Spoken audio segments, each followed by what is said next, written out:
Office শেষে ঘরে ফিরছেন, আপনি বিরক্ত। ৩০ মিনিট একটি ট্রাফিক সিগন্যালে গাড়ি আটকে থাকলে কে না বিরক্ত হবে? প্রচণ্ড ভ্যাপসা গরম, এর মধ্যে আপনার পাশের ভদ্রলোক ভাড়া নিতে আসা ছেলেটির সাথে তর্ক শুরু করে দিলেন। একটা অস্থিরতা অনুভব করছেন ভেতরে ভেতরে। মনে হচ্ছে কখন বাসায় যাবেন, ঠান্ডা পানি দিয়ে একটা গোসল, গরম গরম ভাত, বাসায় আজকে মাংস রান্না হবার কথা। কিন্তু এই জ্যাম, অসহ্য গরম আর অপেক্ষা থেকে বাঁচার উপায় কি? পরমুহূর্তেই ভাবলেন, এই পরিস্থিতি তো প্রতিদিনকার ব্যাপার।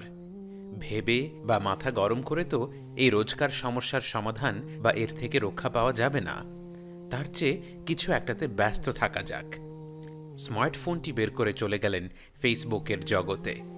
খুব সম্ভবত ঢাকা বা অন্য কোনো শহরে থাকা আমাদের অনেকের জন্য এটা একটি অতি পরিচিত পরিস্থিতি।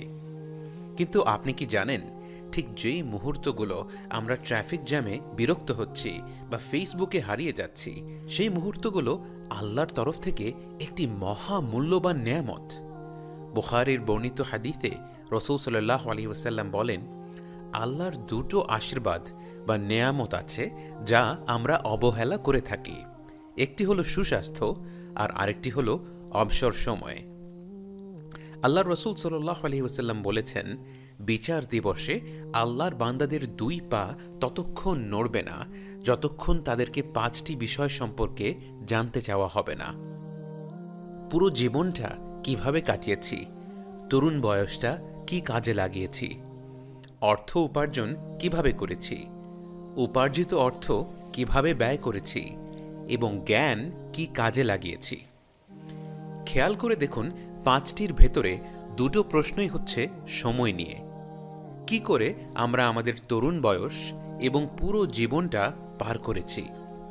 সূরা ফাতিরে আল্লাহ জাহান্নামবাসীদের ব্যাপারে বলেন, وهم يصطرخون فيها ربنا أخرجنا نعمل صالحا غير الذي كنا نعمل أولم نعمركم ما يتذكر فيه من تذكر وجاءكم النذير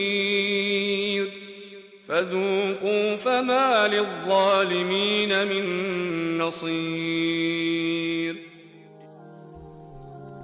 রাসূলুল্লাহ সাল্লাল্লাহু আলাইহি ওয়াসাল্লাম বলেছেন, জান্নাতবাসীদের অন্য কোনো আফসোস থাকবে না। তারা শুধুমাত্র আফসোস করবে সেই মুহূর্তগুলোর জন্য যেই মুহূর্তগুলো তারা আল্লাহকে স্মরণ না করে কাটিয়েছে। ভেবে দেখুন, যেই জান্নাত আমাদের চূড়ান্ত পুরস্কার, যেখানে যাবার আশায় শীতের রাতে গরম বিছানা ছেড়ে উঠে ঠান্ডা পানি দিয়ে ওযু করেছেন, তাহাজ্জুদ পড়ে আল্লাহকে সন্তুষ্ট করবেন বলে, ফজরের নামাজ পড়বেন বলে, হাজার ইচ্ছে থাকা সত্ত্বেও কত লোভনীয় খাওয়া পানীয় ধরে দেখেননি, অনেক সুযোগ থাকা সত্ত্বেও আল্লাহর নিষেধ করা পথে সম্পদ গড়েননি। সেই জান্নাতে গিয়ে আপনার হাতে অসীম সময় চিন্তা করার, আপনার স্মৃতিতে থাকবে পৃথিবীতে ঘটে যাওয়ার প্রত্যেকটি ঘটনা। সেই চির সুখের জগতে গিয়ে একমাত্র যেই বিষয়টি নিয়ে আপনার অনুশোচনা হবে তা হলো সময়। অর্থাৎ জান্নাত জাহান্নাম সম্পূর্ণ ভিন্ন দুটি স্থান। সর্বোচ্চ শান্তির এবং সর্বোচ্চ কষ্টের উভয় স্থানেই মানুষের এই সময়কে নিয়ে অনুশোচনা থাকবে। আমাদের সারাদিনের ২৪ ঘণ্টাকে মোটা দাগে দুভাগে ভাগ করা যায়। ১, জীবনযাপনের জন্য প্রয়োজনীয় সকল কাজের সময়। আমাদের চাকরি, ব্যবসা, খাওয়া, ঘুম থেকে শুরু করে বাচ্চাদের পড়ানো, বাবা মাকে ডাক্তারের কাছে নিয়ে যাওয়ার মতো কাজকে আমরা এই ভাগে ফেলতে পারি। প্রতিদিন আমরা যা যা কাজ করি, প্রতিটি হালাল কাজকে অ্যাক্ট অফ ওয়ারশিপ বা ইবাদত হিসেবে পরিণত করার উপায় আল্লাহ তার হাবিব রাসূলুল্লাহ সাল্লাল্লাহু আলাইহি ওয়াসাল্লামের মাধ্যমে আমাদেরকে জানিয়েছেন। আমাদের শুধু আমাদের নিয়ত ঠিক করে একটু সঠিক জ্ঞান অর্জনের মাধ্যমে সেই কাজগুলোকে করতে হবে। আর ২, আমাদের অবসর সময়ে, যে সময়টুকু আমরা স্মার্টফোন ব্যবহার করে বা ট্রাফিক জ্যামে অপেক্ষা করে বা টেলিভিশনে কোনো অনুষ্ঠান দেখে কাটিয়ে দিই। রাসূলুল্লাহ সাল্লাল্লাহু আলাইহি ওয়াসাল্লাম বলেছেন, একজন ব্যক্তি যে কিনা অনেক অর্থ সম্পদের অধিকারী হয় এবং তা অভাবী লোকদের মাঝে বিলিয়ে দেয়, আর আরেকজন যে শুধুমাত্র আল্লাহর জিকিরে ব্যস্ত থাকে, এই দুজনের মধ্যে দ্বিতীয় জনই উত্তম।